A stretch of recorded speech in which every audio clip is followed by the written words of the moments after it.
आउज़ बिल्लाहि मिनश्शैतानिर्रजीम बिस्मिल्लाहिर्रहमानिर्रहीम। मैं हूँ इमरान अली और आप देख रहे हैं मेरा यूट्यूब चैनल।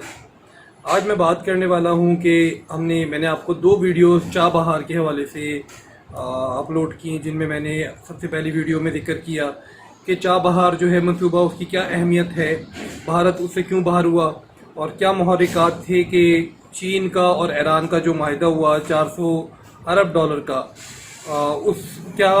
उसकी वजह से भारत बाहर हुआ या और भी कुछ वजूहात थी। तो पहली वीडियो भी मैंने आपको अपलोड की, उसका पार्ट 2 भी मैंने आपको अपलोड किया। उसके अंदर मैंने मज़ीद इंकशाफात किया आपके इस पूरी सिनेरियो के हवाले से कि आया कि भारत क्यों बाहर हुआ ईरान के चाबहार मंसूबे से। अब मैं आपको इसकी थोड़ी सी और डिटेल की तरफ लेके जाता हूँ। आज ही मैं उसका पार्ट 3 बना रहा हूँ और इसमें इंशाल्लाह मैं डिटेल सारी जो समरी है उसको समअप कर दूंगा। इसको आज मैं कंप्लीट कर दूंगा टॉपिक को। चीन की तरफ से खित्ते में अहम स्ट्रेटेजिक मुआहदे, भारत की तरफ से चली गई चालों का तोड़ है और भारत ने भी चीन के घेराव की पॉलिसी वज़ा कर रखी है और उस पर अमल पैरा भी है।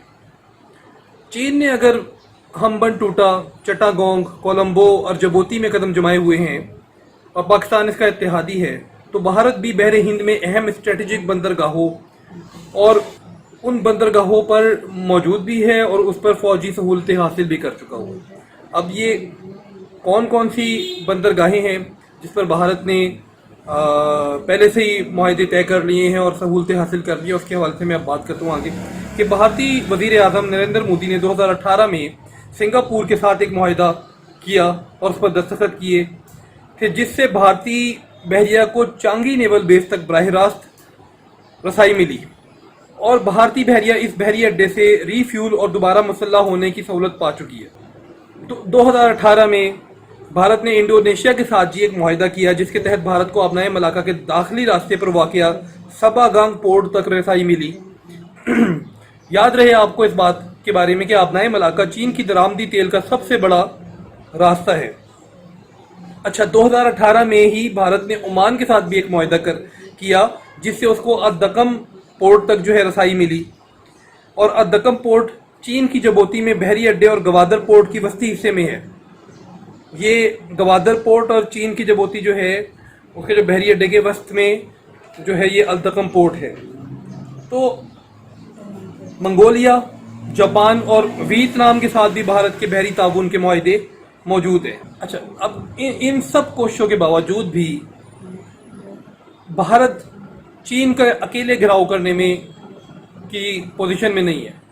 इसीलिए जो भारत है वो एक 4 फरीकी डायलॉग का भी हिस्सा है और इस 4 फरीकी डायलॉग के 4 अहम ममालिक इसके जो हैं वो मेंबर्स हैं, जिसमें भारत, अमेरिका, जापान और ऑस्ट्रेलिया, ये 4 ममालिक शामिल हैं।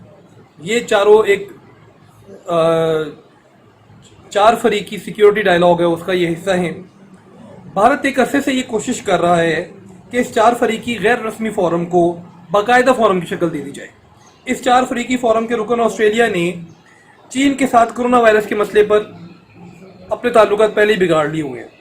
इस माह के आगाज में ऑस्ट्रेलियाई वजीर आज़म ने मुल्क के दिफाई बजट में 10 साल के दौरान 40% इजाफे का ऐलान करते हुए इसे 270 अरब डॉलर तक ले जाने का फैसला सुनाया। इस इजाफे की वजह बयान करते हुए ऑस्ट्रेलिया ने इंडो पैसिफिक में दरपेश खतरात का हवाला देते हुए चीन भारत सरहदी तसादुम का भी हवाला किया, जो अभी हालिया चीन और भारत के दरमियान तसादुम हुआ था सरहद के ऊपर, जो लद्दाख में हुआ। ऑस्ट्रेलियाई वजीर आज़म ने दूर मार मिसाइल हासिल करने का भी ऐलान किया ताकि मुस्तकबिल के तनाज़ात का मुकाबला किया जा सके। ऑस्ट्रेलियाई वजीर आज़म ने कहा कि अमेरिका चीन कशीदगी भी तेज़ी से बढ़ रही है और इसकी मिसाल आपको पता है कि अभी अमेरिका ने ह्यूस्टन के अंदर पहले चाइना की कॉन्सुलेट को बंद किया और चाइना ने अब चैंगडो के अंदर अमेरिका की जो कॉन्सुलेट है उसको बंद कर दिया गया, उसका कंट्रोल भी हासिल किया। इसके ऊपर मैं नेक्स्ट वीडियो के अंदर आपको मज़ीद डिटेल्स देता हूँ।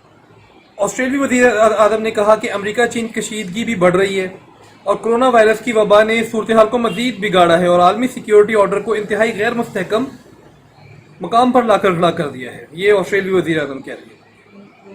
वो कह रहे हैं कि खित्ते में फौजी मॉडर्नाइजेशन भी गैर मामूली शरह से बढ़ी है। दीवारें बर्लिन के गिरने से اور عالمی معاشی بحران کی وجہ سے آسٹریلیا کو جو پہلے سیکیورٹی کا ماحول حاصل تھا اب وہ ختم ہو چکا ہوا ہے. لہذا آسٹریلوی فوجی بجٹ میں امریکی بحریہ سے طویل فاصلے تک مار کرنے والے اینٹی شپ میزائلوں کی خریداری شامل ہے.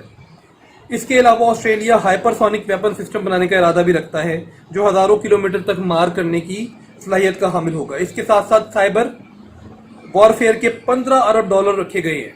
یہ آسٹریلیا سارے اقدامات کر رہا ہے اور میں نے آپ کو بتایا کہ یہ 4 فریقی ایک سیکیورٹی ڈائلاگ ہے جس کا بھارت بھی حصہ ہے, امریکہ بھی حصہ ہے, جاپان اور آسٹریلیا بھی اس کا حصہ ہے. تو اس لحاظ سے اگر دیکھا جائے تو آسٹریلیا جو ہے وہ ایک طرح کا امریکی کیمپ کے اندر ہے, بھارت بھی امریکی کیمپ کے اندر ہے, جاپان بھی امریکی کیمپ کے اندر ہے. لیکن دوسری سائڈ کے اوپر چین جو ہے اس کے کیمپ میں پاکستان بھی ہے, اس کے کیمپ میں ایران بھی ہے اور روس بھی اس کے کیمپ میں ہے, اور بہت ساری طاقتیں ہیں جو کہ چین کے کیمپ کے اندر آہستہ آہستہ موو ہو رہی ہیں, کچھ پارشلی جا چکی ہیں اور کچھ جانے کی تیاری میں ہیں.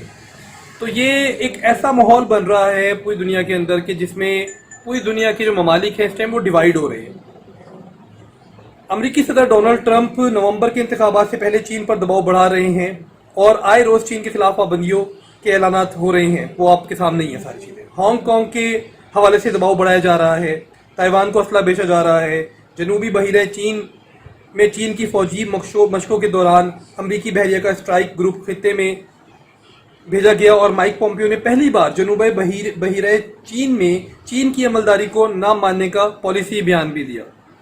جنوبی بحیرہ چین کے اندر وہ کہہ رہے ہیں کہ جی ہم چین کی جو یہاں پر رٹ ہے ہم اس کو نہیں مانتے, یہاں پہ چین کی رٹ نہیں ہے.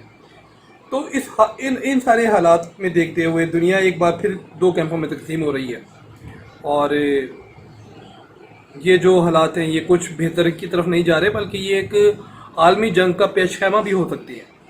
تو اس حوالے سے تمام ممالک کے جتنے بھی رہنما ہیں ان کو چاہیے کہ UN کو اپروچ کریں اور اس کا کوئی بہتر حل نکالیں تاکہ تمام ممالک جو ہیں وہ محفوظ طریقے سے رہ سکیں اور ایک عالمگیر جنگ نہ ہو, تیسری عالمگیر جنگ نہ ہو. اسی کے ساتھ اپنا بہت خیال رکھیے گا. اگر آپ کو یہ ویڈیو پسند آئی ہو تو اس کو اپنے دوستوں کے ساتھ شیئر کیجئے, اور اگر آپ نے ابھی تک میرے اس چینل کو سبسکرائب نہیں کیا تو آپ اس کو لازمی سبسکرائب کر لیں اور اپنا بہت خیال رکھیں, اپنے ارد گرد کے لوگوں کو بہت خیال رکھیں. نیکسٹ ویڈیو تک کے لیے اللہ حافظ.